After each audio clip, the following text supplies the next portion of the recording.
일주일 동안 저는 삶과 죽음의 경계에서 혼수 상태에 빠졌습니다. 깨어났을 때 저를 기다린 것은 남편의 따뜻한 품이 아니라 병원비는 알아서 내라는 차가운 메모 한 장이었습니다. 넌 집만 될 뿐이야. 남편에게 버림받은 후 세상이 무너지는 듯한 슬픔에 몇 시간이고 눈물을 흘렸습니다. 그때 정장을 입은 한 의문의 남성이 병실로 들어와 말했습니다. 눈물을 닦으십시오. 당신의 남편은 방금 길가의 조약돌을 줍기 위해 다이아몬드를 내버렸습니다. 이야기가 시작되기 전에 이 이야기를 시청하고 계신 친구분들이 어느 지역에서 오셨는지 댓글로 남겨주세요. 이 채널이 더욱 성장하고 더 흥미로운 이야기를 선보일 수 있도록 좋아요와 구독을 잊지 마세요. 코를 찌르는 약품 냄새가 지우의 후각을 가장 먼저 자극했다. 의식이 돌아오기 시작했을 때 눈꺼풀은 천근만근 무거웠다. 마치 수천 킬로그램의 무게가 눈을 뜨지 못하도록 짓누르는 것 같았다. 몸은 뻣뻣했고 모든 관절이 쑤셨다. 자신도 모르는 긴 잠에서 막 깨어난 후유증이었다. 천천히 하지만 분명하게 지우는 억지로 눈을 떴다. 천장의 형광등에서 쏟아지는 밝은 흰색 빛이 곧장 시야를 찔렀고 적응하기 위해 몇 번이고 눈을 깜빡여야 했다. 에어컨이 웅웅거리는 소리가 귓가에 희미하게 들려오며 병실 안에 섬뜩한 정적을 함께했다. 지우는 손가락을 움직여보며 자신이 아직 살아있다는 것, 여전히 자신의 몸을 통제할 수 있다는 것을 확인하려 했다. 마지막 기억은 아직 희미했다.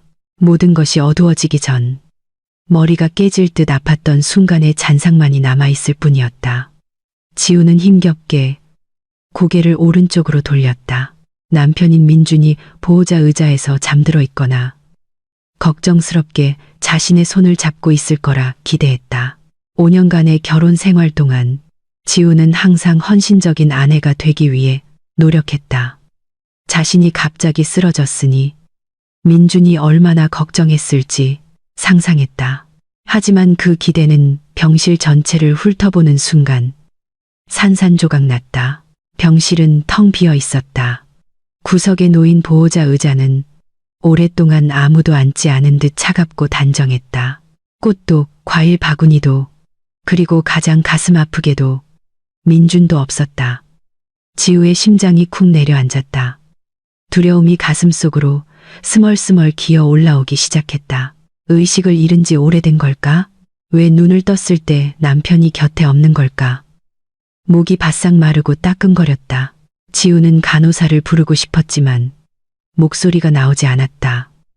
그때 그녀의 시선이 침대 옆 협탁으로 향했다. 먼지 쌓인 물컵 옆에 공책에서 아무렇게나 찢은 듯한 종이 한 장이 놓여 있었다.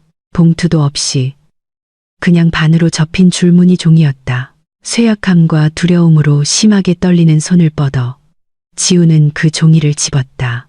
본능적으로 무언가 잘못되었다는 것을 느꼈다. 심장이 격렬하게 뛰며 고통스러운 리듬으로 가슴을 쿵쿵 울렸다. 그녀는 천천히 접힌 종이를 펼쳤다. 자신에게 너무나도 익숙한 필체, 민준의 거칠고 급하게 쓴 글씨가 선명하게 보였다. 지우는 첫 문장을 읽자마자 숨이 대섰다. 글은 아무런 서두 없이 지독히도 잔인했다. 민준은 지우가 깨어나면 이 병원비를 스스로 내야 한다고 썼다. 다음 문장은 심장을 더욱 후벼 팠다.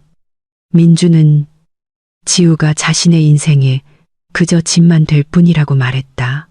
편지의 마지막 부분에서 민준은 짧고 차갑게 이별을 고하며 병든 아내를 돌보기 위해 더 이상 돌아오지 않을 것이라고 선언했다.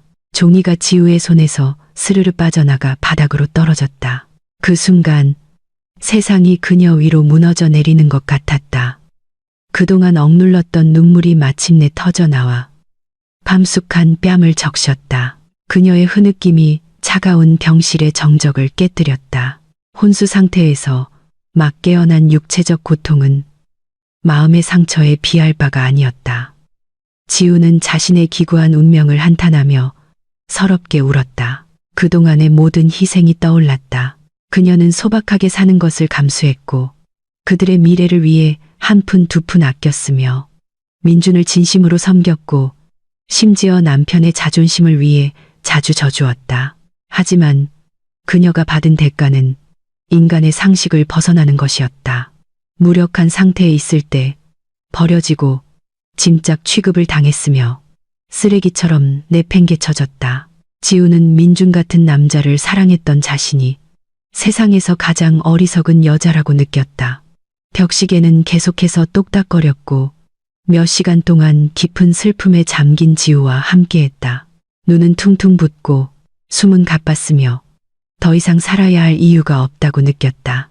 부모님도 형제도 이제는 남편도 없이 외톨이가 된 기분이었다. 절망의 정점에서 지우가 그저 멍하니 병실 천장만 바라보고 있을 때 문고리 돌아가는 소리가 들렸다. 지우는 돌아보지 않았다. 링거를 확인하러 온 간호사거나 병원비를 내지 않았다고 꾸짖으러 온 의사일 거라 생각했다. 하지만 안으로 들어오는 발걸음 소리는 단호하고 위험이 있었다. 보통 서두르는 간호사들의 발걸음과는 달랐다. 그 인물은 지우의 침대 옆으로 다가왔다. 병실을 지배하던 약품 냄새를 대신해 비싸고 우아한 남성용 향수 냄새가 희미하게 풍겼다. 지우는 천천히 고개를 돌렸고 한 중년 남성이 그곳에 꼿꼿이 서 있는 것을 보았다. 그 남자는 매우 단정한 정장을 입고 있었다. 머리카락은 군데군데 희끗했지만 깔끔하게 빗어 넘겼고 얼굴에서는 평온함과 동시에 단호함이 뿜어져 나왔다. 그 남자는 지우를 얕보거나 동정하는 눈빛이 아닌 진심 어린 존중과 염려가 담긴 눈으로 바라보았다. 지우는 혼란스러웠다. 이 남자를 알지 못했다.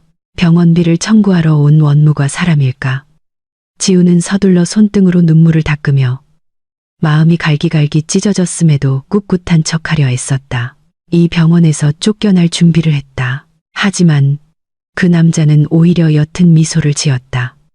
마음을 안정시키는 미소였다. 그 남자는 존경의 표시로 허리를 살짝 숙인 뒤 낮지만 부드러운 목소리로 말했다. 그는 자신을 김이사라고 소개했다. 지우는 여전히 침묵하며 김이사라는 낯선 남자가 무슨 말을 할지 기다렸다. 김이사가 바닥에 떨어진 민준의 편지를 흘끗 본 뒤 다시 지우의 눈을 바라보는 것을 보았다. 김이사는 쓰레기 때문에 울 필요가 없다고 말했다. 그 말은 가슴을 쳤지만 동시에 옳게 느껴졌다. 김이사는 차분하게 말을 이었다. 지우의 남편이 길가의 조약돌을 줍기 위해 매우 귀한 다이아몬드를 막 버렸다고 했다. 지우는 그 비유를 듣고 할 말을 잃었다. 김이사는 한 걸음 더 다가와 강조하는 어조로 속삭였다. 민주는 자신이 버린 지우가 사실 어떤 사람인지 몰랐기 때문에 인생 최대의 실수를 저지른 것이라고 했다. 김이사의 마지막 말은 그동안 그녀의 소박한 삶 속에 묻혀있던 거대한 비밀이 있음을 암시하며 지우의 등골을 오싹하게 만들었다. 지우는 미간을 찌푸린 채 김이사를 바라보았다. 이제 혼란스러운 감정이 그녀의 얼굴에 남은 슬픔과 뒤섞였다. 다이아몬드와 조약돌에 대한 김이사의 말은 아직 쇠약한 상태인 그녀가 이해하기 어려운 수수께끼처럼 들렸다. 자신은 대체 누구란 말인가? 지우는 지금까지 자신이 5년 전 민준을 만나기 전까지 서울에서 홀로 힘들게 살아가던 고아라고만 알고 있었다. 어린 시절에 대한 명확한 기억이 없었다. 온전한 그림으로 맞춰지지 않는 흐릿한 조각들 뿐이었다. 그동안 그녀는 그것이 과거에 겪었던 사고의 트라우마 후유증이라고 여겨왔다. 그녀는 쉬어버린 목소리로 김이사에게 그 말들이 모두 무슨 뜻인지 물었다. 김이사는 방구석에 있던 의자를 끌어와 지우의 침대 옆에 놓고 여전히 꼿꼿하고 정중한 자세로 앉았다. 그는 조심스럽지만 명확한 어조로 이야기하기 시작했다. 김이사는 5년 전 지우가 부분적 기억 상실을 유발한 큰 사고를 당했다고 설명했다. 그때 지우는 가족과 헤어졌다. 우연히 사고 현장에 있었거나 어쩌면 무언가를 계획했을지도 모르는 민준이 지우를 구해준 영웅처럼 나타났다. 지우는 자신이 누구인지 어디서 왔는지 기억하지 못했기 때문에 민준에게 크게 의존했다. 민준은 그 상황을 이용해 지우가 자신에게 은혜를, 심지어 목숨 빚을 졌다고 느끼게 만들었다. 민준은 지우에게 그녀가 자신 외에는 아무도 없는 외로운 여자라고 설득했다. 지우는 그 설명을 들으며 입을 살짝 벌렸다. 머릿속에 퍼즐 조각들이 맞춰지는 것 같았다.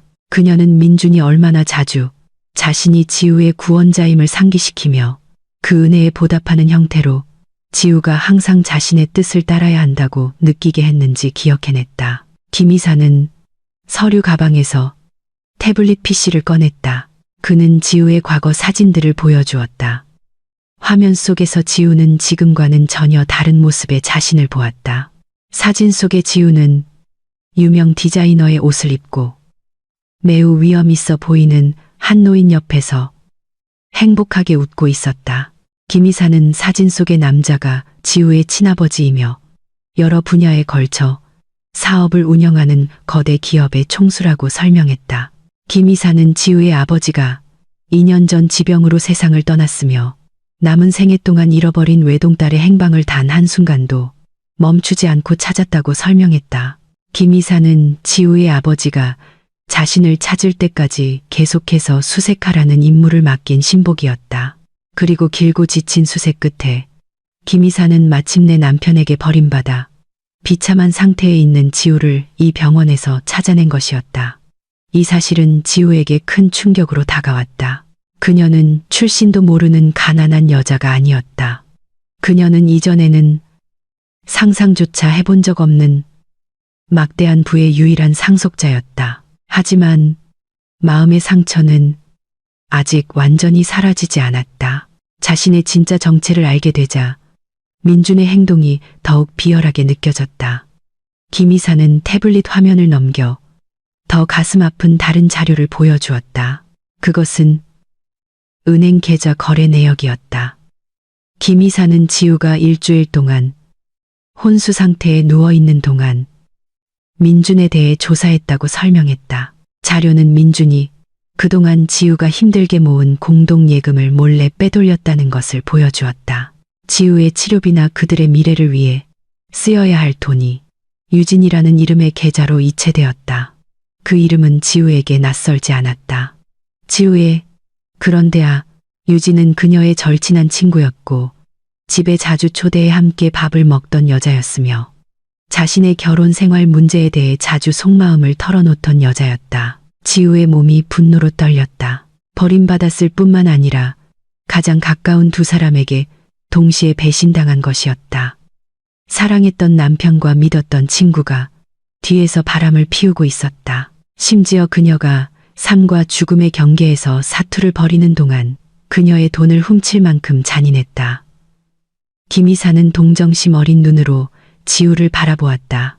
그는 지우가 이제 병원비나 앞으로 살 곳에 대해 걱정할 필요가 없다고 말했다. 지우 가족 소유의 모든 자산과 시설은 이미 원래 주인이 다시 사용할 수 있도록 준비되어 있었다. 김 이사는 이 순간부터 자신의 임무는 지우를 보호하고 그녀가 자신의 권리와 존엄성을 되찾도록 보장하는 것이라고 강조했다. 갑자기 협탁 위에 놓여있던 지우의 낡은 휴대폰이 진동했다. 금이간 액정이 켜지며 민준이라는 연락처 이름이 나타났다. 지우의 심장이 다시 격렬하게 뛰었다. 하지만 이번에는 사랑이나 그리움 때문이 아니라 증오와 혐오가 뒤섞인 감정 때문이었다. 지우는 잠시 김 이사를 바라보며 힘을 구했다. 김 이사는 천천히 고개를 끄덕이며 그 모렴치한 인간이 무슨 말을 하고 싶은지 들어보라고 신호를 보냈다. 떨리는 손으로 지우는 녹색 버튼을 밀어 휴대폰을 귀에 댔다. 그녀가 한마디도 하기 전에 민준의 퉁명스러운 목소리가 저편에서 날카롭게 들려왔다. 민준은 서두 없이 내일 변호사를 데리고 병원으로 오겠다고 말했다. 민준은 거만한 어조로 최대한 빨리 이혼 수속을 밟고 싶다고 밝혔다. 그는 또한 지우에게 재산 분할로 단 한 푼도 기대하지 말라고 엄중히 경고했다. 민준에 따르면 지우는 그들의 가게에 아무런 기여도 하지 않았기 때문이다. 민준은 지우가 그저 지출만 늘리는 짐이었다고 비난했다. 증오에 가득 찬 민준의 목소리를 듣자 아까 멈췄던 지우의 눈물이 다시 흘러내렸다. 하지만 이번 눈물은 달랐다. 그것은 슬픔의 눈물이 아니라 불타오르는 분노의 눈물이었다. 지우는 민준이 전화로 퍼붓는 모욕을 하나하나 들었다. 그녀 옆에서 김 이사는 휴대폰 스피커를 통해 새어나오는 민준의 목소리를 듣고 격분한 듯 주먹을 꽉 쥐었다. 지우는 심호흡을 하며 남은 힘을 모았다. 그녀는 민준의 욕설에 대꾸하지 않았다. 민준이 만족할 때까지 실컷 말하도록 내버려 두었다. 민준이 일방적으로 전화를 끊은 후 지우는 천천히 휴대폰을 내렸다. 그녀는 병원의 흰 벽을 똑바로 응시했다. 슬픔과 절망으로 가득 찼던 그녀의 눈빛이 점차 날카롭고 차갑게 변했다. 새로운 자각이 그녀 안에서 깨어났다. 그녀는 더 이상 약하고 어리석은 지우가 아니었다.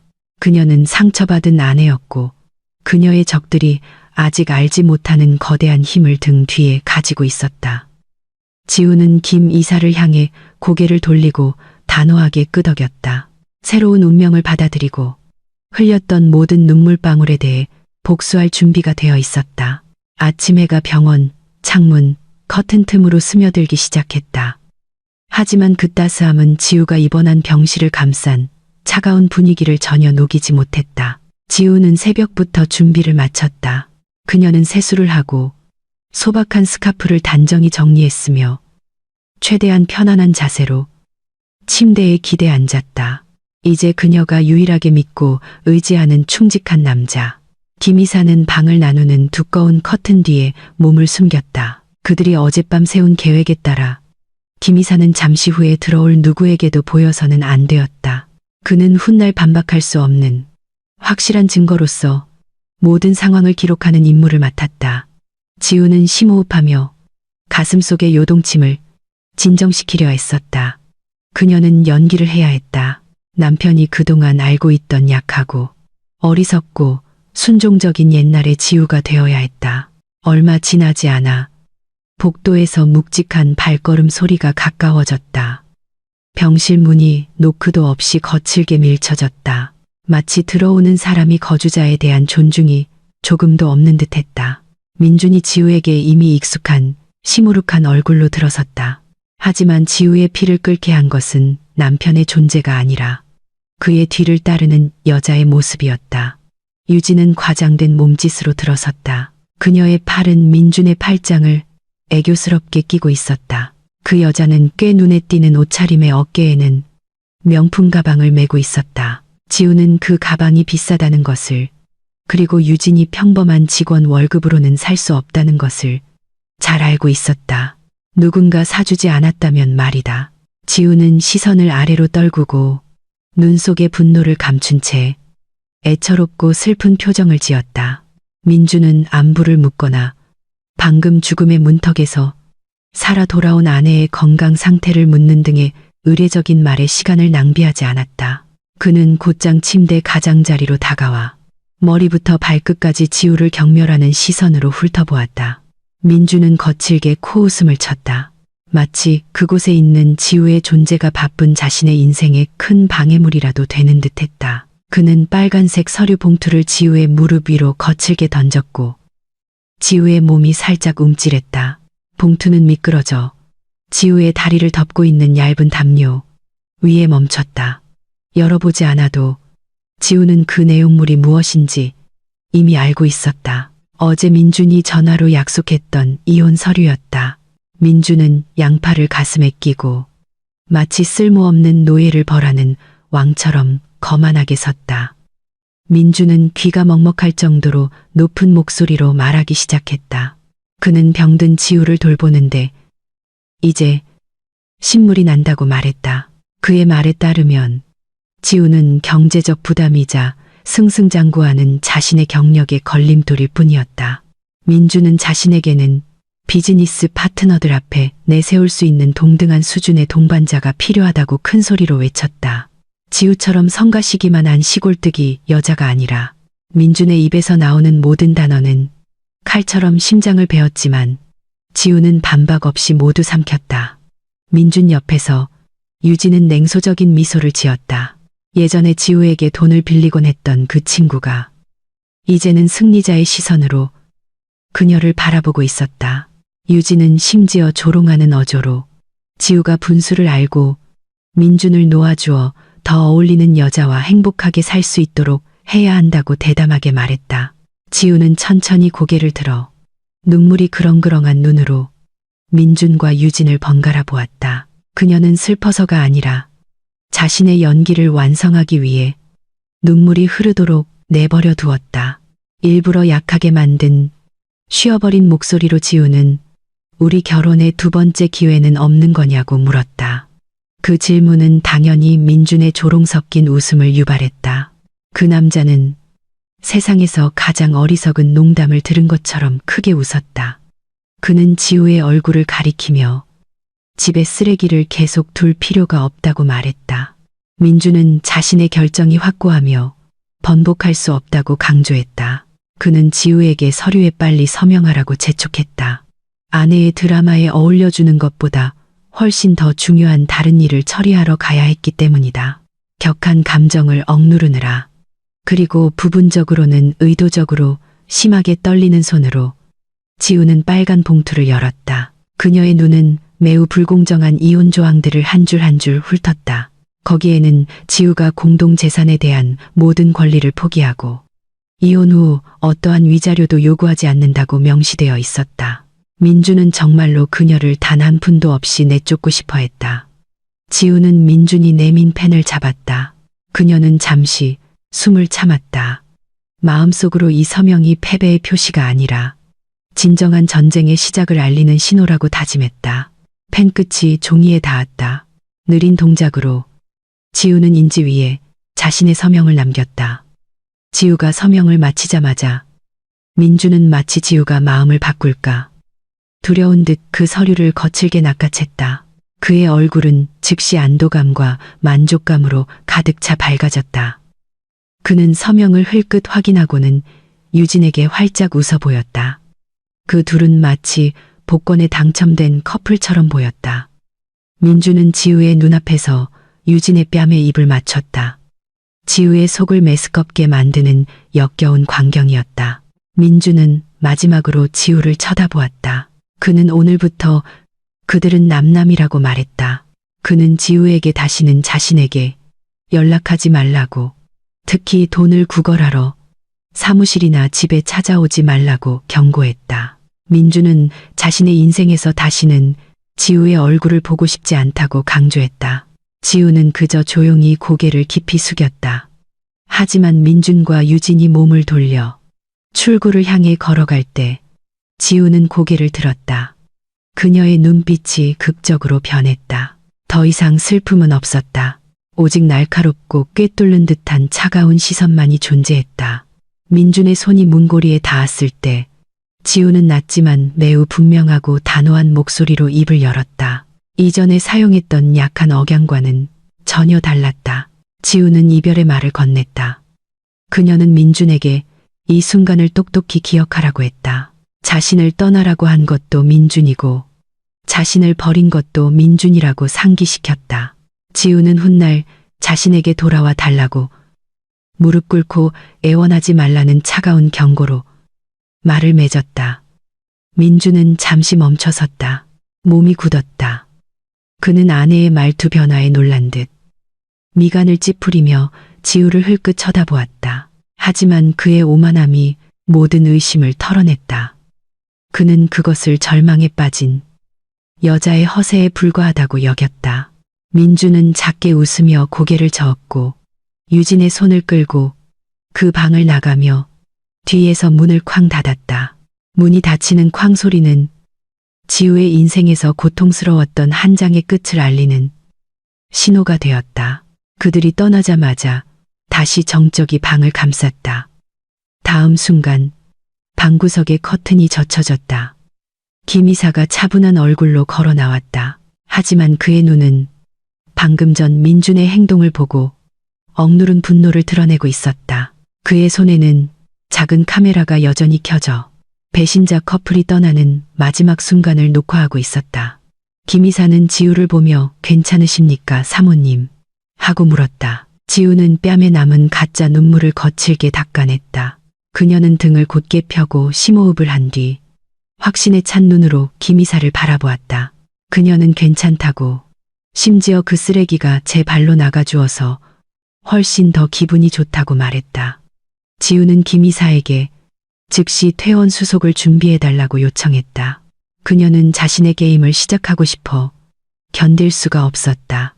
지우의 병원 퇴원 수속은 김 이사에 의해 매우 빠르고 효율적으로 처리되었다. 더 이상 밀린 청구서나 비용 문제로 냉담하게 바라보는 간호사들의 드라마는 없었다. 모든 것이 완납되었다. 지우는 병원 로비를 나와 평소처럼 택시 승강장이나 버스 정류장으로 향하는 대신 VIP 구역에 이미 주차된 반짝이는 검은색 세단으로 향했다. 유니폼을 입은 운전사가 재빨리 내려 지우를 위해 뒷문을 열어주며 정중하게 허리를 숙였다. 이런 특별 대우는 지우에게 아직 낯설었지만 그녀는 익숙해지려 노력했다. 그녀는 시원하고 고급 가죽 향이 나는 차 안으로 들어가 숨막히는 병원 냄새를 뒤로했다. 가는 내내 지우는 창밖을 바라보았다. 바쁜 도시의 풍경이 그녀의 눈앞에서 빠르게 움직였다. 그녀는 지나가는 사람들을 보며 예전에 자신도 민준을 위해 푼돈을 모으려고 저 거리에서 필사적으로 싸웠던 것을 상상했다. 후회의 감정이 잠시 스쳤지만 곧바로 떨쳐냈다. 차는 서울의 교통체증을 부드럽게 가르며 평범한 사람들은 거의 발을 들여놓지 않는 부촌으로 향했다. 차가 멀리 갈수록 높은 오피스 빌딩들은 울창한 가로수와 그 뒤에 숨겨진 호화로운 저택들을 감추는 높은 담벼락으로 바뀌었다. 마침내 차는 자동으로 열리는 거대한 철제 대문으로 들어섰다. 지우는 눈앞의 건물을 보고 숨을 참았다. 우아한 고전 건축 양식의 웅장한 대저택이 굳건히 서 있었다. 중앙에 분수대가 장식된 넓은 잔디밭이 푸르게 펼쳐져 있었다. 어린 시절의 기억이 갑자기 떠올랐다. 그녀는 이 잔디밭에서 뛰어놀았던 것을 기억했다. 아버지가 저 분수대 근처에서 자신을 안아주었던 것을 기억했다. 가슴 벅찬 감동이 밀려와 눈이 다시 촉촉해졌다. 하지만 이번에는 돌아가신 부모님에 대한 깊은 그리움 때문이었다. 차는 정문 바로 앞에 멈췄다. 수십 명의 가사 도우미들이 그녀의 도착을 환영하기 위해 깔끔하게 줄을 서 있었다. 지우가 내리자 그들은 일제히 고개를 숙이며 돌아오신 것을 환영합니다. 사모님이라고 말했다. 따뜻한 환영은 지우가 진정한 집으로 돌아왔다는 것을 느끼게 해주었다. 김 이사는 지우를 집 안으로 안내했다. 집의 내부는 그녀의 희미한 기억 속과 같이 커다란 그림들과 예술적 가치가 높은 고가구들로 가득했다. 하지만 지우는 향수에 젖을 시간이 많지 않았다. 김 이사는 오늘 그들의 일정이 매우 빡빡하다고 상기시켰다. 첫 번째 일정은 외적인 변신이었다. 지우는 개인 살롱으로 개조된 특별한 방으로 안내되었다. 그곳에는 미용 전문가, 스타일리스트, 개인 의사로 구성된 전문팀이 기다리고 있었다. 그들은 지우를 돌보기 위해 특별히 초빙되었다. 다음 몇 시간 동안 지우는 머리부터 발끝까지 전신 관리를 받았다. 민준과 함께 힘들게 살면서 스트레스와 관리, 소홀로 칙칙해졌던 그녀의 피부는 이제 최고의 제품들로 관리되었다. 외모 관리가 끝난 후 의상을 선택할 차례였다. 김 이사는 지우를 그녀의 예전 단칸방보다 더 큰 워크인 클로젯으로 데려갔다. 그곳에는 유명 디자이너가 디자인한 의상들이 줄지어 걸려 있었고 부드러운 실크, 최고급 면 소재, 그리고 우아한 디자인의 스카프들이 깔끔하게 정리되어 있었다. 낡은 옷은 단 한 벌도 없었다. 지우는 그 옷감들을 만지며 손끝으로 부드러움을 느꼈다. 그녀는 단순한 디자인이지만 강한 위엄을 발산하는 원피스를 골라 같은 톤의 스카프와 매치했다. 천장까지 닿는 큰 거울에 비친 자신의 모습을 보았을 때 지우는 눈앞의 인물을 거의 알아보지 못했다. 거울 속의 여자는 더 이상 초라하고 비참한 민준의 아내가 아니었다. 그 여자는 꼿꼿이 서 있었고 얼굴은 빛났으며 눈빛은 날카로웠고 자신의 왕좌를 되찾을 준비가 된 리더의 아우라를 뿜어냈다. 다음 일정은 훨씬 더 무거웠다. 지우는 돌아가신 아버지의 서재로 안내되었다. 큰 서재 책상 위에는 그녀가 공부해야 할 회사 서류들이 쌓여 있었다. 김 이사는 지우의 아버지가 거대 그룹 회사의 대주주 지분을 유산으로 남겼으며 그 자회사 중 하나가 민준이 일하는 곳이라고 설명했다. 이 사실이 그들의 주요 무기였다. 지우는 아버지의 커다란 의자에 앉아 재무보고서, 조직구조, 그리고 이사진 프로필을 읽기 시작했다. 그동안 가사일에 묻혀 잠재되어 있던 그녀의 명석한 두뇌는 이제 모든 정보를 빠르게 흡수했다. 그녀는 민준이 진행 중인 프로젝트의 세부 사항을 연구하고 허점을 찾으며 전략을 세웠다. 밤새도록 지우는 김 이사와 함께 공부하며 민준의 세계를 뒤흔들 첫 등장을 준비했다. 다음 날 지우는 완벽하게 준비되었다. 그날 아침 민준은 행복의 절정에 있었다. 그는 오랫동안 노려왔던 승진을 막 이뤄냈다. 사무실에서 민준은 자신의 성공과 자유라고 생각하는 이혼을 축하하기 위해 유진과 몇몇 동료들에게 호화로운 점심을 샀다. 민준은 세상이 자기 손안에 있는 것처럼 활짝 웃었다.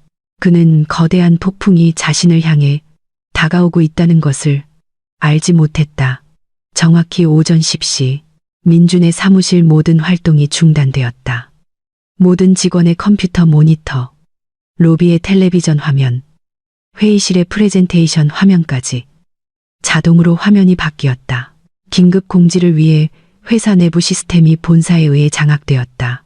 요란한 알림 소리에 민준과 유진을 포함한 모든 사람이 가장 가까운 화면으로 고개를 돌렸다. 화면에는 좀처럼 보기 드문 모기업의 로고가 나타났는데 이는 이 공지가 최고 권력층으로부터 왔음을 의미했다. 극적인 효과와 함께 큰 글씨가 천천히 나타났다. 중요 공지, 소유 구조 변경. 민준은 이 상황에 혼란스러워하며 미간을 찌푸렸다. 그는 동료들에게 무슨 일이냐고 물었다. 하지만 아무도 몰랐다. 민준의 작은 파티로 시끌벅적했던 사무실 분위기는 갑자기 조용하고 긴장감 넘치게 변했다. 이어서 화면의 텍스트가 바뀌며 긴급 점검 및 경영진 구조 조정을 위해 곧 본사에 도착할 새로운 소유주에게 환영의 메시지를 전했다. 민준의 심장이 뚜렷한 이유 없이 격렬하게 뛰었다. 불길한 예감이 목덜미를 스쳤다. 그는 그것을 떨쳐내려 했으며 소유주 변경이 방금 승진한 자신의 위치에 나쁜 영향을 미치지 않을 것이라고 스스로를 안심시켰다. 하지만 그는 크게 착각하고 있었다. 사무실 건물 밖에서는 고급 차량 행렬이 막 도착했다. 보안 요원들이 길을 열기 위해 달려갔다. 주차량에서 김 이사가 내려 누군가를 위해 문을 열어주었다. 높은 하이힐이 아스팔트 위로 내려섰고 우아한 드레스 자락이 그 뒤를 따랐다. 지우는 그 마천루 앞에 꼿꼿이 서서 민준이 있는 층을 올려다보았다. 그녀는 스카프를 고쳐 매고 마주치는 모든 이들의 감탄과 존경의 시선을 받으며 로비 안으로 들어섰다. 그녀의 발걸음은 대리석 바닥에 단단하게 울려 퍼졌다. 그 발걸음 소리 하나하나가 마치 자신을 배신한 자들의 파멸까지 남은 시간을 세는 것 같았다. 지우가 왔고 정의가 실현되기 전까지는 돌아가지 않을 것이었다. 본사 임원층의 분위기는 평소보다 훨씬 더 긴장감이 흘렀다. 냉방장치에서 나오는 차가운 공기는 마치 얼어붙을 듯했고 상황에 민감한 사람이라면 누구라도 등골이 오싹해질 만한 분위기를 자아냈다. 하지만 민주는 그 긴장감을 전혀 눈치채지 못했다. 오히려 그는 의기양양했다. 이사회 비서로부터 긴급히 회의실로 오라는 전화를 긍정적인 신호로 받아들였다. 자신감에 가득 찬 민준의 생각 속에서 새로운 회사 소유주는 분명 자신이 큰 성공을 거두었다고 주장하는 최신 프로젝트의 성과에 대해 칭찬하기 위해 직접 만나고 싶어 할 것이었다. 민주는 남자 화장실 거울 앞에 서서 넥타이를 바로잡고 머리를 빗으며 완벽하게 보이도록 했다.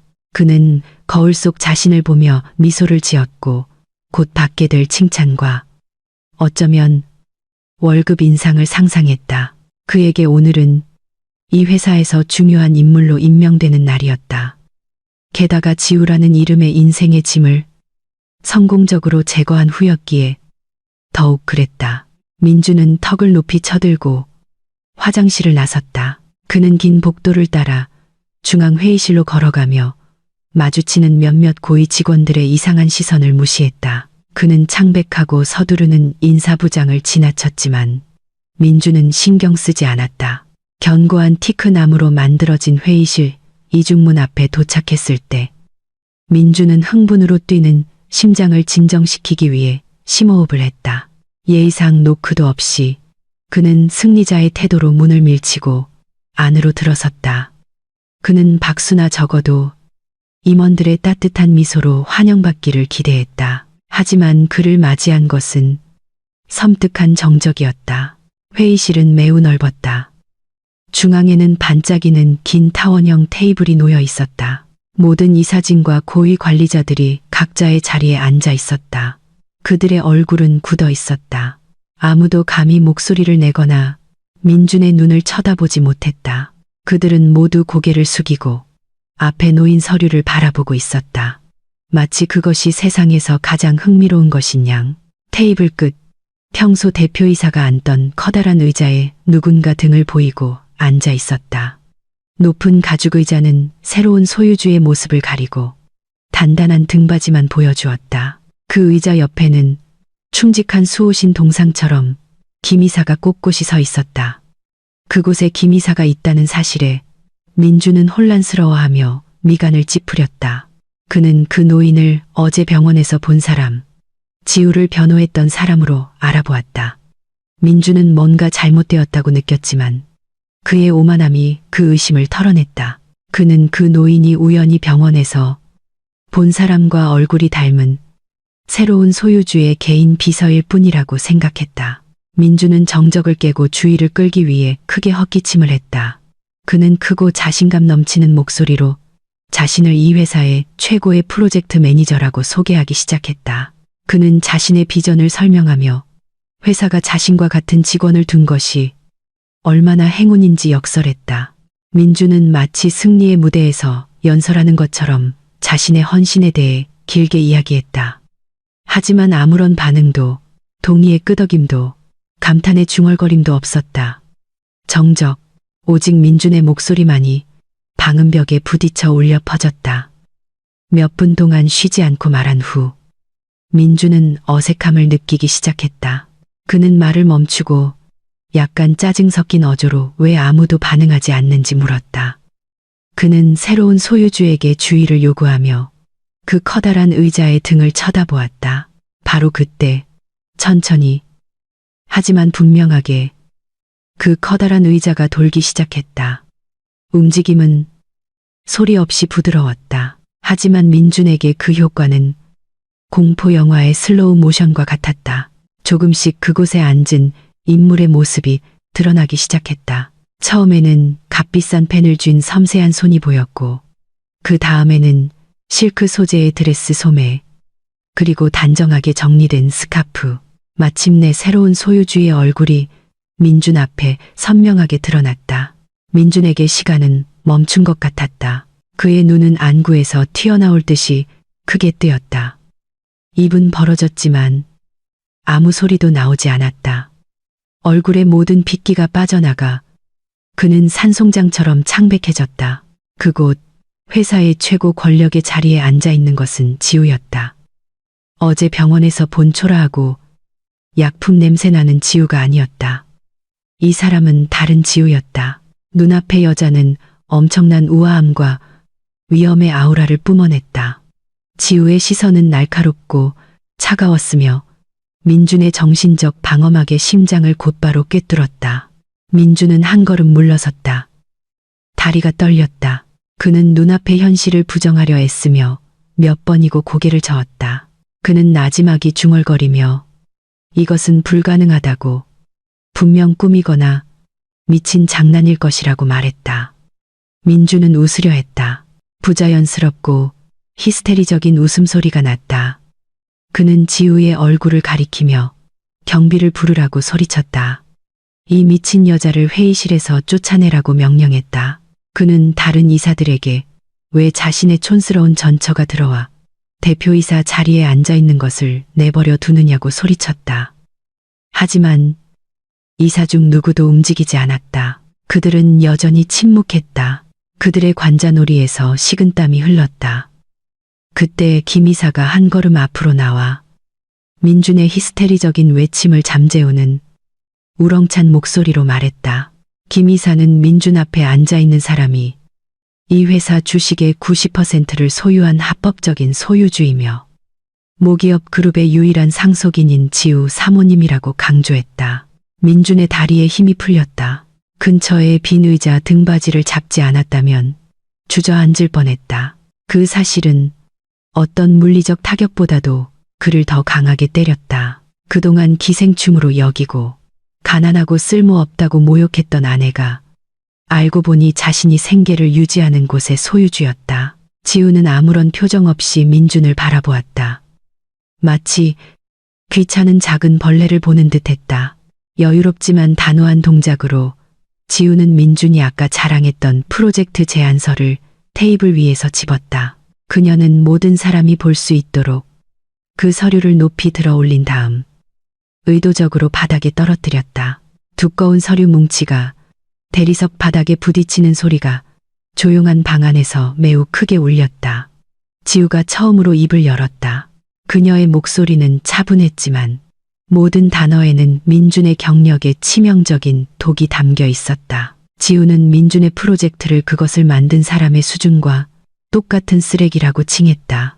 지우는 그동안 데이터 조작과 이전 경영진의 감독을 피한 소규모 비리로 가득했던 민준의 성과를 맹렬히 비판했다. 지우는 감사 증거, 서류 뭉치를 민준 쪽으로 던졌다. 종이들이 민준의 발 주위에 흩어지며 그가 일하는 동안 저지른 범죄의 말없는 증인이 되었다. 지우는 자신의 회사에 무능하고 비도덕적인 관리자는 필요 없다고 선언했다. 충격에서 깨어난 민준은 자신을 변호하려 했다. 그는 애원하며 목소리 톤을 애처롭게 바꾸고 지우에게 그들의 과거를 상기시키려 했다. 하지만 지우는 민준의 말을 차갑게 끊었다. 지우는 민준에게 두 가지 끔찍한 선택지를 주었다. 첫 번째 선택. 민준은 불명예스럽게 해고되고 방금 감사에서 발견된 심각한 윤리규정 위반으로 인해 50억 원에 달하는 계약 위약금을 지불해야 한다. 두 번째 선택. 만약 민준이 그렇게 많은 돈을 지불할 수 없다면 그는 대대적인 강등을 받아들여야 한다. 지우는 민준에게 최하위 창고 직원 자리를 제안하며 수년간의 월급 삭감을 통해 위약금 빚을 갚으라고 했다. 민준은 뻣뻣하게 굳어버렸다. 50억 원은 그에게 불가능한 액수였다. 특히 유진의 호화로운 생활 방식으로 저축이 바닥난 후에는 더욱 그랬다. 다른 선택은 그의 자존심은 모든 상사와 동료들 앞에서 산산조각 났다. 지우는 그에게 생각할 시간을 주지 않았다. 그녀는 책상 위에 인터콤 버튼을 눌러 경비를 호출했다. 건장한 경비원 2명이 방으로 들어왔다. 지우는 이 새로운 창고 직원을 그의 원래 근무지인 지하층으로 안내하라는 짧은 명령을 내렸다. 민준은 범죄자처럼 회의실에서 끌려나갔다. 한때 그를 존경했던 사람들의 냉소적이고 혐오스러운 시선을 받으며 회의실 문이 다시 닫혔다. 마치 민준이 처리된 작은 방해물에 불과한 것처럼 회의에 다시 집중하는 지우를 남겨두고 마천루 지하에 있는 물품 보관 창고는 위층의 화려함과는 분리된 또 다른 세계 같았다. 이곳에는 시원한 에어컨도 발소리를 줄여주는 두꺼운 카펫도, 값비싼 향수 냄새도 없었다. 있는 것이라곤 후덥지근하고 답답한 공기, 희미한 형광등 아래 날리는 두꺼운 먼지, 그리고 판지와 노동자들의 땀 냄새뿐이었다. 민주는 새로운 작업복을 입고 창고복도 한가운데 서 있었다. 배 부분이 너무 꽉 끼는 거친 소재의 현장 유니폼은 그를 숨 막히게 했다. 그의 비싸고 반짝이던 구두는 이제 회색 먼지로 뒤덮여 있었다. 그는 창고 천장까지 높이 솟은 수천 개의 물류상자, 더미를 멍하니 바라보았다. 불과 몇 시간 전만 해도 그는 푹신한 의자에 앉아 전화로 명령을 내리던 관리자였다. 이제 그는 그 무거운 상자들을 직접 들어야 했다. 사소한 문제로 민준에게 자주 혼나던 중년의 창고 책임자가 이제 그의 앞에 서서 숨기지 않는 만족스러운 미소를 띠고 있었다. 그 남자는 과거 민준의 말투를 그대로 흉내내며 거친 명령조로 지시했다. 그는 민준에게 점심시간 전까지 하역 구역에서 가장 끝에 있는 보관 선반으로 500개의 상자를 옮기라고 시켰다. 만약 끝내지 못하면 민준은 쉴 수 없었다. 민준은 그것이 막노동꾼의 일이지 자신과 같은 대졸자의 일이 아니라고 항의하려 했다. 하지만 창고 책임자는 그저 웃으며 현재 민준의 신분이 바로 막노동꾼이라고 상기시켰다. 그러니 일하거나 아니면 새로운 소유주에게 보고하겠다고 했다. 새로운 소유주의 이름을 듣자 민준의 기가 바로 꺾였다. 그는 따를 수밖에 없었다. 떨리는 손과 반쯤 죽은 마음으로 민준은 첫 번째 상자를 들기 시작했다. 엄청나게 무거웠다. 그 상자에는 빽빽한 기록 서류 뭉치가 들어 있었다. 겨우 10개의 상자를 옮겼는데 민준의 허리는 부러질 것 같았다. 땀이 흠뻑 쏟아져 유니폼을 적셨고 몸에서 퀴퀴한 냄새가 났다. 평소 펜을 잡던 그의 부드러운 손은 이제 긁히고 물집이 잡히기 시작했다. 육체적 고통보다 더 고통스러운 것은 수치심이었다. 물건을 가지러 창고 구역을 지나가던 몇몇 전부와 직원들이 그를 보았다. 그들은 속삭이고 손가락질하며 작게 웃었다. 민주는 그들의 가슴 아픈 말들, 즉각적으로 적용되는 업보에 대해 마침내 땅으로 떨어진 오만한 상사에 대해 들을 수 있었다. 민주는 그저 고개를 숙이고 상자 더미 뒤로 얼굴을 숨기며 분노와 좌절의 눈물을 참았다. 그날 민준의 고통은 창고에서 끝나지 않았다. 근무 시간이 끝나자 그는 너덜너덜해진 몸으로 건물을 비틀거리며 나왔다. 그는 자동차 키를 꺼내기 위해 바지 주머니를 뒤졌다. 하지만 그는 VIP 주차장에 자신의 차가 더 이상 없다는 것을 막 기억해냈다. 리스 회사가 3개월 연체된 할부금 때문에 오늘 오후에 차를 강제로 회수해갔다. 그동안 지우가 몰래 부수입으로 부족한 할부금을 메워왔었다. 하지만 이제 지우는 모든 자금 흐름을 끊었다. 민주는 붐비는 대중교통을 타고 집에 가야만 했다. 수년 동안 해본 적 없는 일이었다. 다른 승객들의 땀 냄새, 서울의 더운 공기, 그리고 소매치기의 위협이 그를 더욱 스트레스 받게 했다. 한 달 전 유진과 함께 새로 임대한 호화로운 원룸에 도착했을 때 민주는 쉴 수 있기를 바랐다. 하지만 문을 열자마자 그는 유진의 히스테리적인 비명에 맞닥뜨렸다. 집은 엉망이었다. 유진의 쇼핑 물품들이 바닥에 흩어져 있었다. 유진은 얼굴이 시뻘개진 채로 서서 손에 여러 장의 신용카드를 들고 있었다. 그녀는 그 카드들을 민준의 얼굴에 던졌다. 유진은 단골 부티크에서 쇼핑하던 중 모든 카드가 거절당했다며 분노에 차소리 질렀다. 그녀는 사교계 친구들 앞에서 망신을 당했다. 계산원은 잔액이 부족하고 은행에서 카드가 정지되었다고 말했다. 유진은 설명을 요구하며 민준이 돈 관리를 제대로 못한다고 비난했다.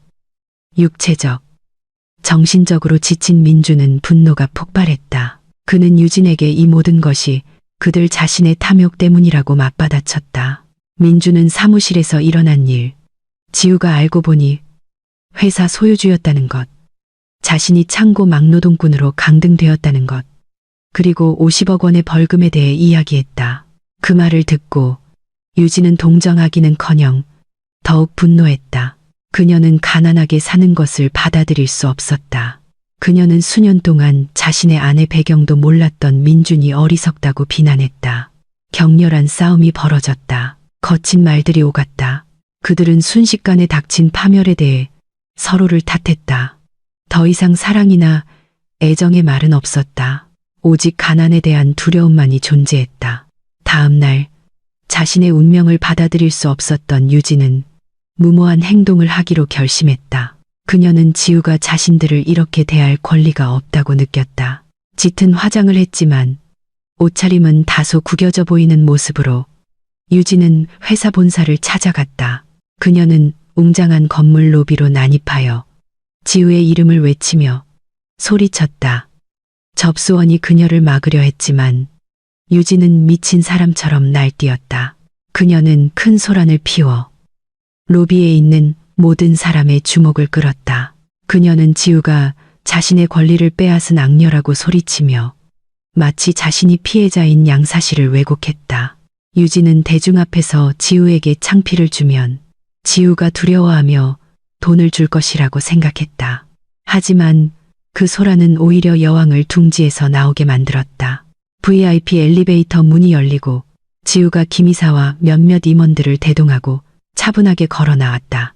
지우는 조금도 화나거나 부끄러워 보이지 않았다. 그녀는 무섭도록 무표정한 시선으로 유진을 바라보았다. 로비 분위기는 순식간에 조용해졌다. 지우를 본 유진은 즉시 달려들어 공격하려 했다. 하지만 2명의 경비원이 재빨리 그녀의 팔을 붙잡았다. 유진은 거친 말로 지우를 욕하며 몸부림쳤다. 그녀는 민준의 자산을 돌려달라고 요구했다. 지우는 천천히 다가갔다. 그녀의 발걸음은 우아했지만 위협적이었다. 그녀는 유진 앞에서 정확히 1m 떨어진 곳에 멈췄다. 지우는 소리치지 않았다. 그녀는 들리게 하기 위해 소리칠 필요가 없었다. 주변 사람들이 들을 수 있을 만큼 크지만 여전히 우아하게 들리는 목소리로 지우는 자신이 민준의 자산을 단 하나도 가져가지 않았다고 말했다. 왜냐하면 기본적으로 민준은 아무것도 가진 적이 없었기 때문이다. 민준이 예전에 누렸던 모든 호화로움은 지우가 훔친 땀의 결과물이었다. 지우는 유진의 눈을 뚫어지게 쳐다본 후 비웃었다. 그녀는 경비 책임자에게 이 쓰레기를 치우라는 손짓을 했다. 경비원들이 유진을 건물 밖으로 끌어내기 시작했을 때 유진은 여전히 저항하려 했다.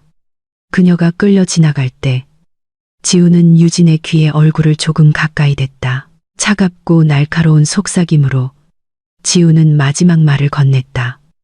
그녀는 유진에게 그녀의 남자를 즐기라고 허락했다. 지우는 유진에게 자신의 전 남편을 가져가라고 말했다. 도덕적으로 결함이 있는 중고품은 더 이상 필요 없다고. 그 말은 유진의 자존심을 찔렀다. 그녀는 건물 밖으로 끌려나가 많은 사람들이 보는 앞에서 뜨거운 보도블록 위로 내던져졌다. 자동 유리문이 닫혔다. 길거리에서 모욕당한 유진과 상아탑 안에 장엄하게 서 있는 지우를 갈라놓았다. 유진은 아스팔트 위에서 울부짖으며 진정한 전쟁이 시작되기도 전에 자신이 완패했다는 것을 깨달았다. 그날 밤 도시에 폭우가 쏟아졌다. 마치 하늘도 곧 드러날 인간 마음의 부패를 목격하며 함께 우는 듯했다. 따뜻하고 호화로운 개인 서재 안에서 지우는 큰 유리창을 때리는 빗방울을 바라보며 생각에 잠겨 앉아 있었다.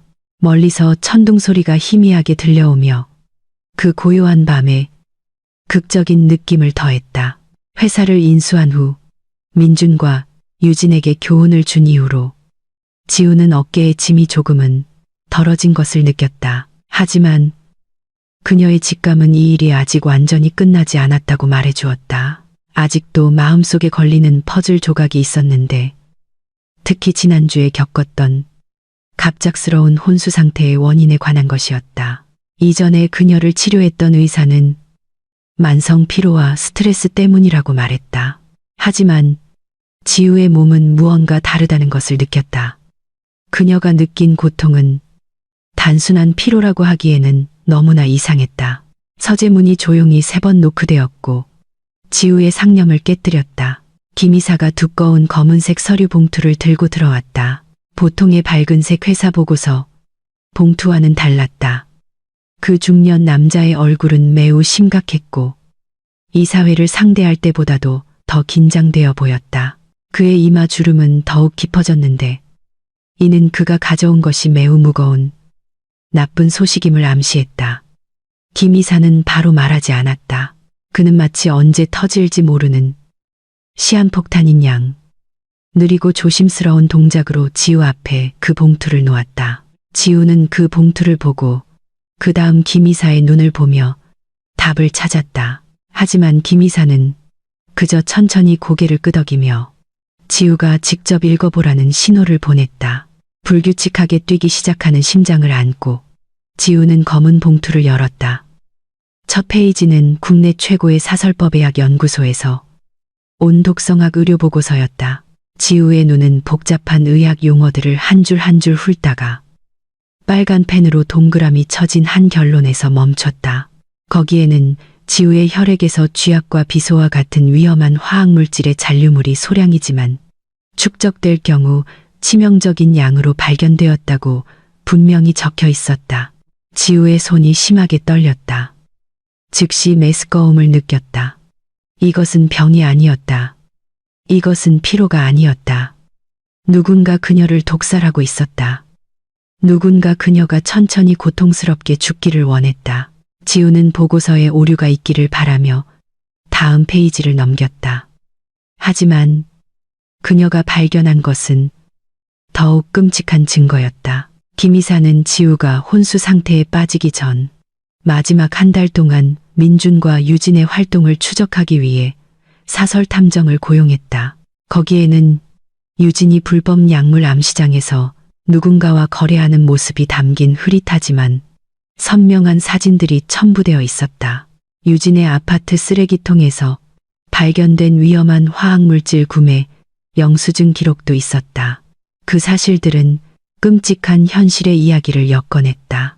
민준과 유진은 바람을 피웠을 뿐만 아니라 지우를 살해하기 위해 공모했다. 지우의 기억은 병에 걸리기 전의 시간으로 거슬러 올라갔다. 그녀는 민준이 갑자기 그녀의 음식과 음료에 대해 매우 신경 쓰기 시작했던 것을 기억했다. 매일 밤 민준은 아내가 푹 자고 스트레스를 받지 않도록 하기 위함이라는 이유로 지우에게 따뜻한 우유나 허브차 한 잔을 끓여주었다. 당시 순진하고 남편을 사랑했던 지우는 그것이 애정의 표현이라고 생각하며 감사한 마음으로 그 음료를 마셨다. 알고 보니 그 달콤한 우유 뒤에는 정밀하게 계량된 죽음이 숨어 있었다. 그녀가 마신 모든 한 모금은 매일 밤 옆에서 자는 사람에 의해 준비된 죽음으로 가는 한 걸음이었다. 심한 두통, 계속되는 메스꺼움, 그리고 마침내 혼수 상태의 어둠. 그 모든 것이 민준과 유진의 소행이었다. 지우는 서류철을 거칠게 닫았다. 숨이 가빠졌다.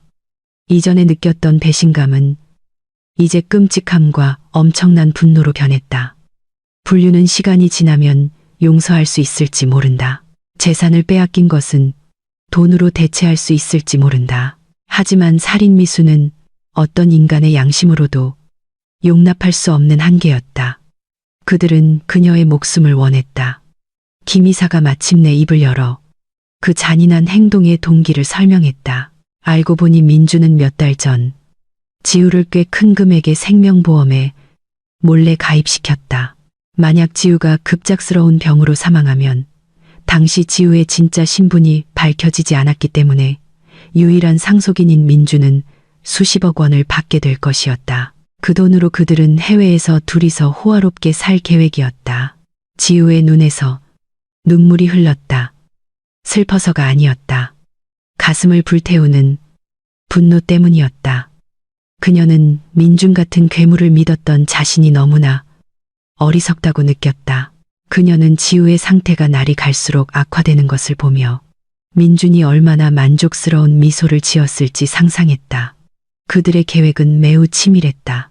만약 김 이사가 제때 와서 지우를 최고의 치료시설로 옮기고 철저한 검사를 하지 않았다면 지우는 아마 지난주에 장례를 치렀을 것이고 그들의 범죄는 결코 드러나지 않았을 것이다. 이 사건은 병으로 인한 자연사로 종결되었을 것이고 민주는 보험금을 즐기며 그녀의 무덤 위에서 웃었을 것이다. 김 이사는 낮은 목소리로 지우가 다음에 어떤 조치를 취하고 싶은지 물었다. 지우가 지금 당장 이 사실을 경찰에 신고해서 오늘 밤 그들이 체포되게 하고 싶은지 물었다. 지우는 잠시 침묵하며 어두운 창밖을 바라보았다. 번개가 그녀의 얼굴을 비추었고 이제 바위처럼 단단해 보였다. 그녀는 천천히 고개를 저었다. 지금 그들을 신고하는 것은 너무 쉬웠다. 감옥만으로는 그녀가 겪은 육체적, 정신적 고통을 갚기에 충분하지 않았다. 지우는 그들이 쇠창살에 갇히기 전에 산산조각 나는 것을 보고 싶었다. 그녀는 그들이 헛된 희망을 느끼게 하고 싶었다. 하늘 높이 날아올랐다가 가장 깊은 심연의 바닥으로 내동댕이 쳐지는 것을. 지우는 김 이사를 돌아보며 매우 차분하지만 치명적인 위협이 담긴 목소리로 지시했다. 그녀는 김 이사에게 이 증거를 당분간 보관해달라고 요청했다. 그녀는 김 이사에게 마지막 연극 무대를 준비해달라고 요청했다. 지우는 원래 그들을 가난하게 만들어 돈 버는 것이 얼마나 힘든 일인지 교훈을 주려고만 했다고 말했다. 하지만 그들이 자신의 목숨을 원했다는 것을 안 후 지우는 계획을 바꾸었다. 그녀는 그들이 재산뿐만 아니라 전 세계 앞에서 자존심, 희망, 그리고 미래까지 잃게 만들 것이라고 확신했다. 지우는 그 독성 검사 결과를 꽉 쥐고 구겨질 때까지 쥐었다. 그녀는 오늘 밤 흘리는 눈물이 자신의 불행한 운명을 위한 마지막 눈물이며 내일은 자신이 과거에 대한 심판관이자 집행인이 되는 날이 될 것이라고 맹세했다. 민준이 직위에서 쫓겨나 창고 막노동꾼이 된 지 일주일이 흘렀다. 그와 유진의 삶은 이제 정말로 최악의 상황에 처했다. 그들은 예전에 자랑했던 호화로운 아파트와는 거리가 먼 축축하고 시끄러운 도시 변두리의 좁은 고시원 방에서 살고 있었다. 유진의 저축은 그들의 사치스러운 생활 방식, 빚을 갚느라 바닥났고 창고 막노동꾼인 민준의 월급은 아직 나오지도 않았다. 그들은 가스를 아껴야 했기 때문에 매일 라면 한 봉지를 둘이서 나눠 먹었다. 고시원 방의 전기는 자주 끊겼고 수돗물에서는 녹슨 냄새가 났다. 매일이 싸움으로 채워졌다. 유진은 무능하다고 여겨지는 민준을 계속해서 탓했다. 반면 민준은 너무 사치스럽고 탐욕스러운 유진을 탓했다. 그날 밤 민준은 퀴퀴한 얇은 매트리스 바닥에 앉아 멍하니 있었다. 배고파서 배에서 소리가 났지만 남은 음식은 없었다. 그의 마음은 갚아야 할 50억 원의 벌금 생각으로 혼란스러웠다. 그렇지 않으면 그는 평생 회사의 노예가 되거나 감옥에 갈 것이었다. 그 절망 속에서 민준의 휴대폰이 울렸다. 문자가 도착했다. 발신인 이름, 지우를 보고 그의 심장이 거의 텄을 뻔했다. 떨리는 손으로 민준은 그 문자를 열었다. 내용은 짧았지만 사막 한가운데 오아시스와 같았다. 지우가 저녁 식사를 하자고 제안했다. 그 문자에서 지우는 모든 것을 차분히 생각해보니 자신이 민준에게 너무 가혹했을지도 모른다고 썼다. 지우는 화해와 벌금 청구 취소 가능성에 대해 이야기하고 싶어 했다. 민준은 기뻐서 펄쩍 뛰었다. 그는 등을 돌리고 자고 있던 유진을 즉시 깨웠다. 반짝이는 눈으로 민준은 그 문자를 보여주었다. 그는 자신의 계획이 성공했다고 외쳤다. 민준은 자신감 넘치게 지우가 아직도 자신을 사랑하는 것이 틀림없다고 말했다. 민준에 따르면 지우처럼 순진하고 어리석은 여자는 자신을 너무 오래 미워할 수 없을 것이었다. 민준은 지우가 주변 사람들의 영향으로 잠시 감정적이었을 뿐이며 이제 그녀의 맹목적인 사랑이 돌아왔다고 확신했다. 유진은 처음에는 의심했다. 이것이 함정일까봐 의심했다. 하지만 굶주림과 다시 잘 살고 싶다는 욕망이 그녀의 이성을 이겼다. 민주는 유진에게 이것이 상황을 역전시킬 절호의 기회라고 확신시켰다. 만약 그가 다시 지우를 구슬릴 수 있다면 아마도 그들은 그녀의 재산 일부를 얻거나 적어도 빚에서 벗어날 수 있을 것이었다. 그들은 준비를 시작했다. 문제는 그들의 좋은 옷 대부분이 이미 밥값을 위해 팔렸다는 것이었다. 민주는 어쩔 수 없이 약간 구겨지고 오래 세탁하지 않아 퀴퀴한 냄새가 나는 옛날 정장을 입어야 했다. 유진은 사이즈가 조금 큰 이웃의 드레스를 빌리고 칙칙하고 피곤한 얼굴을 가리기 위해 가지고 있는 남은 화장품으로 최대한 두껍게 화장을 했다. 그들은 공용 화장실의 금간 거울 앞에 섰다. 서로가 아직 상류층 커플처럼 보인다고 확신시키며 민주는 머리를 정돈하고 예전에 지우의 마음을 녹이는데 효과적이었던 가장 달콤한 미소와 가장 애처로운 눈빛을 연습했다. 그들은 큰 승리를 안고 돌아올 것이라는 희망을 품고 마지막 남은 돈을 써가며 온라인 택시를 타고 약속 장소인 호텔로 향했다. 지우가 언급한 5성급 호텔에 도착했을 때 민준과 유진은 잠시 주눅이 들었다. 호텔 로비의 화려함, 반짝이는 크리스털 샹들리에, 그리고 깔끔하게 차려입고 지나다니는 사람들이 그들의 현재 위치가 얼마나 낮은지를 깨닫게 했다. 하지만 민주는 유진의 손을 꽉 잡고 고개를 들고 있으라고 속삭였다. 그들은 접수원의 안내를 받아 위층의 개인 연회장으로 향했다. 민주는 지우가 정말로 자신들을 특별하게 맞이하고 싶어 한다고 더욱 확신했다. 그의 생각은 이미 멀리 날아가고 있었다. 지우가 사과하고 그의 품에 안겨 울며 회사 경영을 다시 맡아달라고 부탁하는 모습을 상상했다. 유니폼을 입은 웨이터가 연회장 문을 열었다. 그 방은 매우 웅장했다. 신선한 꽃과 우아한 식탁 세팅으로 장식되어 있었다. 방 끝, 부드러운 조명이 비추는 작은 무대 위에 지우가 서 있었다. 그녀는 정중하지만 고급스러운 이브닝 드레스를 입고 매우 아름답고 위험 있어 보였다. 그녀의 얼굴에는 미소가 없었지만 민주는 그것을 억누른 그리움의 표현으로 해석했다.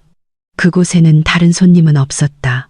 오직 그들 3명과 방의 어두운 구석에 동상처럼 서 있는 몇 명의 웨이터뿐이었다. 그 방의 정적은 민준에게 신성하게 느껴졌다. 민준은 유진의 손을 놓고 자신감 있게 앞으로 나아갔다. 그는 이미 연습한 슬픈 표정을 지었다. 그의 눈은 눈물이 그렁그렁하게 만들어졌다. 그는 지우의 이름을 꾸며낸 부드러운 어조로 불렀다.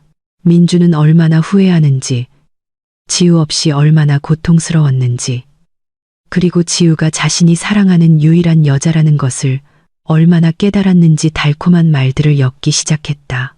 그의 뒤에 있는 유진은 그저 고개를 숙이고 민준이 짠 시나리오대로 후회하는 척했다. 민준은 승리가 눈앞에 있다고 느끼며 계속해서 무대 쪽으로 다가갔다. 그는 지우가 움직이지 않고 멀어지지 않는 것을 보았고 그것을 받아들임의 표시로 해석했다. 그들의 거리가 몇 걸음 남았을 때 민주는 양팔을 벌렸다.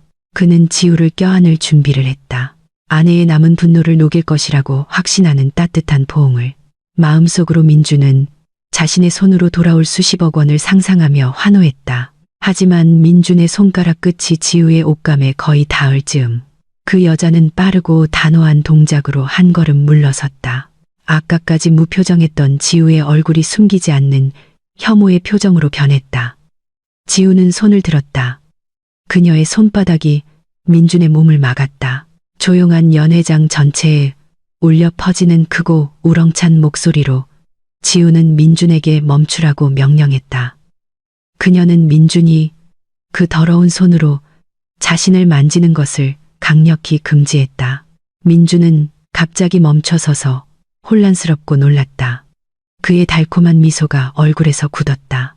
민준이 무슨 뜻이냐고 묻기도 전에 지우는 민준의 등 뒤 방 천장에서 막 내려온 거대한 프로젝터 스크린을 가리켰다. 지우는 뼈를 내는 듯한 차가운 어조로 민준과 유진에게 사랑과 용서를 말하기 전에 뒤에 있는 화면을 보라고 말했다. 방의 불이 갑자기 완전히 꺼지면서 섬뜩한 어둠만이 남았다. 오직 거대한 스크린에서 나오는 빛만이 밝게 켜져 민준과 유진의 눈을 부시게 했다. 민준의 심장이 격렬하게 뛰었다. 엄청나게 불길한 예감이 그를 덮쳤다. 화면에는 정지된 이미지가 나타났다가 움직이기 시작했다. 그것은 CCTV 녹화 영상이었다. 화질은 매우 선명했다. 장소는 그들의 옛집 주방이었다. 날짜와 시간은 화면 구석에 한 달 전으로 선명하게 표시되어 있었다. 영상에는 유진이 작은 봉지에서 나온 의문의 가루를 지우의 우유잔에 붓고 있는 모습이 선명하게 보였다. 그 옆에는 민준이 서서 그 음료를 저으며 작게 웃고 있었다. 그 영상은 그들의 가장 큰 죄에 대한 반박할 수 없는 증거였다. 민준은 다리에 힘이 풀리고 무릎이 후들거리며 주변 세상이 그 순간 자신 위로 무너져 내리는 것 같았다. 함정은 단단히 닫혔고 갇힌 쥐에게는 탈출구가 없었다. 영상에 녹음된 민준과 유진의 사악한 웃음소리가 연회장 구석구석에 울려 퍼지며 호화로운 벽에 반사되어 이제는 돌처럼 굳어서 있는 그 소리에 원래 주인의 고막을 찔렀다. 거대한 스크린 위에서 그들의 범죄 장면들이 하나하나 매우 선명하게 재생되었다. 컵에 흰 가루를 뿌리는 유진의 손이 보였다. 지우가 빨리 죽고 보험금이 빨리 나오도록 양을 늘려야 한다는 민준의 목소리가 들렸다. 그들은 아픈 여자의 고통 위에서 웃으며 지우의 사망 보험금으로 유럽 여행을 계획하는 이야기를 나누었다. 민준은 눈을 부릅뜨고 그 화면을 쳐다보았다. 숨이 목구멍에서 막혔다. 옥수수 알만 한 식은 땀이 관자놀이에서 줄줄 흘렀다. 그는 눈을 감고 싶었고 귀를 막고 싶었지만 몸은 극심한 공포에 마비된 듯 뻣뻣했다. 그의 옆에 있던 유진은 이미 바닥에 주저앉아 있었다. 그녀의 얼굴은 시체처럼 창백했다. 손으로 입을 막고 히스테리적인 비명을 참았다. 영상은 화면이 검게 변하며 끝났고 어떤 소리보다도 훨씬 더 무서운 정적을 남겼다. 민주는 침을 삼켰다.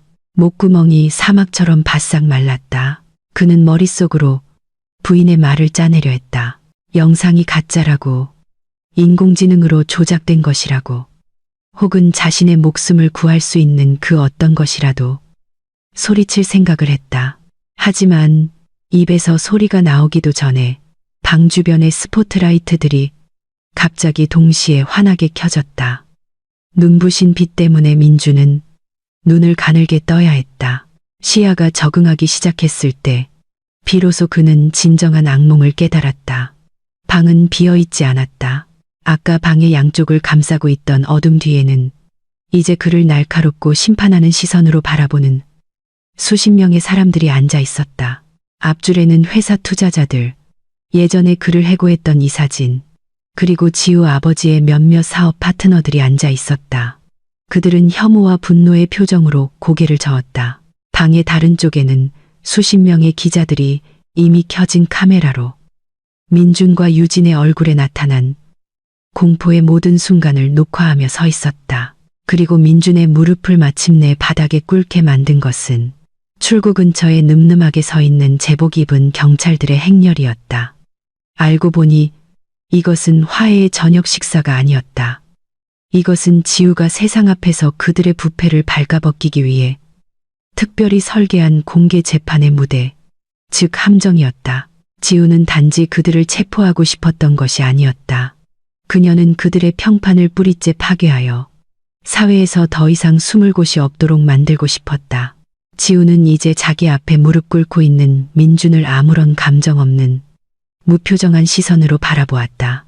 그녀는 예전에 병원에서 민준에게 돌아와 달라고 무릎 꿇고 애원하지 말라고 경고했던 자신의 말을 떠올렸다. 이제 민준은 사랑 때문이 아니라 감옥에 대한 두려움 때문에 무릎을 꿇고 있었다. 지우는 김 이사가 건네준 마이크를 잡았다. 그녀의 목소리는 차분하지만 위엄있게 들려 그 방을 가득 채웠다. 그녀는 참석자들에게 방금 목격한 증거가 자신이 전 남편에 대해 단호한 조치를 취한 이유라고 설명했다. 지우는 불륜은 용서할 수 있었을지 모르고 도둑맞은 재산은 포기할 수 있었을지 모른다고 말했다. 하지만 탐욕 때문에 다른 사람의 목숨을 앗아가려는 인간은 결코 용서하지 않을 것이라고 했다. 민주는 지우의 발치로 기어가려 했다. 악어의 눈물이 그의 뺨을 타고 흐르기 시작했다. 그는 쉰 목소리로 용서를 빌며 자신이 실수를 했고 유진에게 영향을 받았으며 정말로 죽일 의도는 없었다고 말했다. 그는 바닥에서 여전히 충격에 빠져 있는 유진에게 모든 잘못을 떠넘기려 했다. 그 말을 듣고 잠자코 있던 유진은 즉시 분노에 차 소리쳤다. 그녀는 민준을 공격하며 대중 앞에서 그 남자를 때리고 핥히었다. 유진은 독약 아이디어가 민준에게서 나왔고 그 보험을 등록한 것도 민준이라고 소리쳤다. 그들 둘은 서로 공격하고 서로를 탓하며 범죄라는 기반 위에 세워진 그들 관계의 붕괴를 보여주었다. 기자들은 그 부끄러운 장면을 끊임없이 사진 찍었다. 반면 초대 손님들은 그 커플의 도덕성이 얼마나 낮은지를 보고 역겨워서 얼굴을 돌렸다. 지우는 경찰에게 행동하라는 신호를 보냈다. 경찰서장이 수갑을 들고 앞으로 나아갔다. 하지만 민준이 끌려가기 전에 지우는 잠시 시간을 요청했다. 그녀는 핸드백을 뒤져 깔끔하게 코팅된 낡은 종이 한 장을 꺼냈다. 그것은 일장에서 민준이 병원에서 지우를 떠날 때 쓴 편지였다. 지우는 다가가서 그 종이를 민준의 구겨진 정장 주머니에 꽂아 넣었다. 지우는 민준의 귓가에 대고 이 편지가 바로 최종 증거가 될 것이라고 나지막이 속삭였다. 민준 자신의 필체가 그를 감옥으로 인도할 것이라고. 그 편지는 계획적인 살인 미수 혐의를 뒷받침하는 강력한 동기가 되는 위독한 아내를 유기하려는 민준의 의도를 증명했다. 민준의 손목을 잠그는 쇠수갑이 찰칵하는 소리는 그에게 사형 선고처럼 들렸다. 민준은 마지막으로 절망적인 시선으로 지우를 쳐다보았다.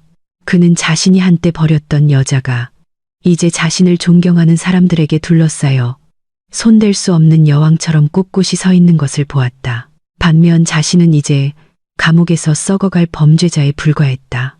경찰은 기자들의 카메라 플래시 세례를 받으며 민준과 유진을 연회장 밖으로 끌고 나갔다. 더 이상 오만함도 호화로운 생활 방식도 없었다. 그날 밤은 민준과 유진에게 모든 것의 끝이 되었고 지우에게는 진정한 자유의 시작이 되었다. 지우는 그들의 등이 문 뒤로 사라지는 것을 보았다. 그리고 그녀는 길게 한숨을 내쉬며 그동안 가슴을 짓누르던 모든 과거의 짐을 내려놓았다. 제10장 업보와 자유.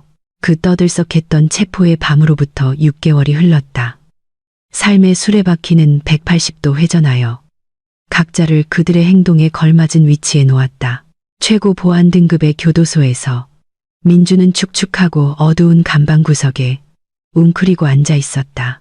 차가운 콘크리트 벽이 그의 유일한 대화 상대였다.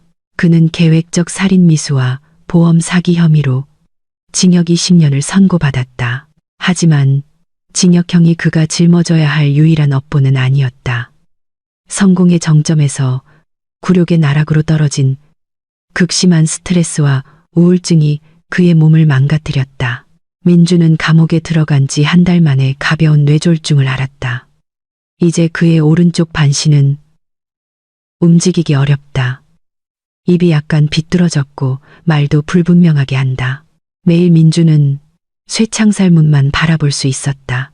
누군가 면회 오기를 바라며 그는 자신을 걱정해주는 사람의 얼굴이 그리웠다. 하지만 그 희망은 늘 헛되었다. 예전 직장 동료들은 그를 잊었거나 어쩌면 비웃고 있을 것이다. 가족은 부끄러워하며 연락을 끊었다. 그리고 유진, 그 여자 때문에 지우처럼 좋은 아내를 버렸건만 이제는 도시 반대편 여자 교도소에 수감되어 다른 수감자들과 자주 싸운다는 소문이 들린다. 민주는 정말로 혼자였다. 섬뜩한 밤의 정적 속에서 종종 지우의 얼굴이 그의 마음속에 떠올랐다. 그는 예전에 자신이 퇴근하고 돌아오면 지우가 정성껏 발을 마사지해 주던 것을 기억했다. 지우가 그가 좋아하는 음식을 만들어 주던 것, 그리고 그가 열이 나서 아플 때 지우가 그를 간호해 주던 것을. 후에는 바위를 치는 거대한 파도처럼 밀려와 민준의 남은 이성을 파괴했다. 그는 소리 없이 울었고 눈물은 더러운 시멘트 바닥을 적셨다. 그는 조약돌을 위해 다이아몬드를 버린 자신이 얼마나 어리석었는지 깨달았다. 이야기 초반에 김이사가 한 말 그대로였다. 그는 완벽하고 부유하며 충실한 아내를 가졌었다. 하지만 자신의 탐욕이 눈을 가렸다. 이제 그가 이렇게 아프고 마비되었을 때 그에게 밥을 먹여주거나 몸을 닦아줄 지우는 없었다. 그는 장애가 있는 몸으로 자신을 돌봐야 했고 더 강한 다른 수감자들에게 거칠게 다뤄졌다. 이것은 그가 스스로 만든 지상의 지옥이었고 그는 앞으로 20년 동안 매 순간을 견뎌내야 했다. 한편 도시의 다른 편 웅장한 마천루에서 지우는 넓은 사무실 발코니에 서 있었다. 부드러운 저녁 바람이 그녀의 얼굴을 스치며 우아하게 스카프 끝을 날렸다. 대도시의 풍경이 그녀의 발 아래 펼쳐져 지는 햇빛에 반짝였다. 지우는 이제 단순히 부의 상속자일 뿐만 아니라 존경받는 비즈니스 리더였다. 그녀의 지도 아래 아버지가 남긴 회사는 급성장했다. 그녀는 단호하지만 고귀한 마음을 가진 리더로 알려졌다. 하지만 지우의 가장 큰 성과는 회사의 이익이 아니었다. 그것은 지난주에 막 출범시킨 사회복지재단이었다. 그 재단은 가정폭력 피해 여성들과 남편에게 버림받은 미혼모들을 돕기 위해 특별히 설립되었다. 지우는 다른 어떤 여성도 자신이 겪었던 고통과 무력감을 겪지 않도록 하고 싶었다. 그녀는 자신의 쓰라린 경험을 동료 여성들에게 힘을 실어주는 원동력으로 사용했다. 그녀는 필요한 사람들에게 직업훈련, 법률 지원, 그리고 창업 자금을 제공했다. 그녀의 도움 덕분에 다시 일어선 여성들의 미소를 보는 것은 어떤 재산보다도 훨씬 더 가치 있는 내면의 만족감을 주었다. 지우의 마음은 이제 가득 찼다. 더 이상 과거에 대한 원한이나 증오의 여지는 없었다. 민준과 유진은 단지 그녀를 지금처럼 강한 여성으로 만들어준 어두운 역사일 뿐이었다. 발코니에 유리문이 열리고 김이사가 따뜻한 차 2잔을 들고 나왔다. 그 충직한 노인은 이제 너무나 빛나 보이는 자신의 상사이자 피우견인을 보고 미소 지었다. 김이사는 작은 테이블에 찻잔을 놓고 지우 옆에 서서 함께 지평선을 바라보았다. 그는 6개월 전 병원에서 약하고 무너져 내린 채 누워있던 지우를 처음 발견했을 때를 기억했다. 일어난 변화는 정말 놀라웠다. 김이사는 돌아가신 지우, 아버지의 유언을 지키는 자신의 임무가 완벽하게 완수되었다고 느꼈다. 김이사는 지우를 돌아보며 의미심장하고 간단한 질문을 던졌다. 그는 지금 행복하십니까? 회장님이라고 물었다. 지우는 잠시 침묵했다. 그 질문을 음미하며 그녀는 신선한 자유의 공기를 들이마시며 심호흡을 했다. 예전에 그녀는 자신의 행복을 민준의 미소에 의존했다. 예전에 그녀는 남편을 섬기지 않으면 자신의 삶이 의미 없다고 느꼈다. 하지만 이제 그녀는 행복의 원천이 자기 자신 안에 자신의 발로 서고 다른 사람에게 유익한 존재가 되는 능력 안에 있다는 것을 깨달았다. 지우는 김이사를 돌아보며 진심으로 미소 지었다. 그녀가 지었던 미소 중 가장 아름다운 미소였다. 그녀는 매우 행복하다고 단호하게 대답했다. 그녀는 이제 자신의 행복이 더 이상 다른 사람의 인정에, 남편에게도 지위에도 의존하지 않는다고 말했다. 그녀의 행복은 땀과 눈물로 스스로 일군 그녀 자신의 것이었다. 지우는 찻잔을 들어 미래를 위해 건배하듯 살짝 들어 올렸다. 그녀는 황금빛 주황색으로 변하기 시작하는 하늘을 바라보았다. 눈물로 가득했던 그녀의 인생 이야기는 끝났고 희망으로 가득 찬 새로운 장이 활짝 열렸다. 지우는 차를 마시며 온몸으로 퍼져나가는 따스함을 느끼며 넓은 마음과 자유로운 영혼으로 내일을 맞이할 준비를 했다.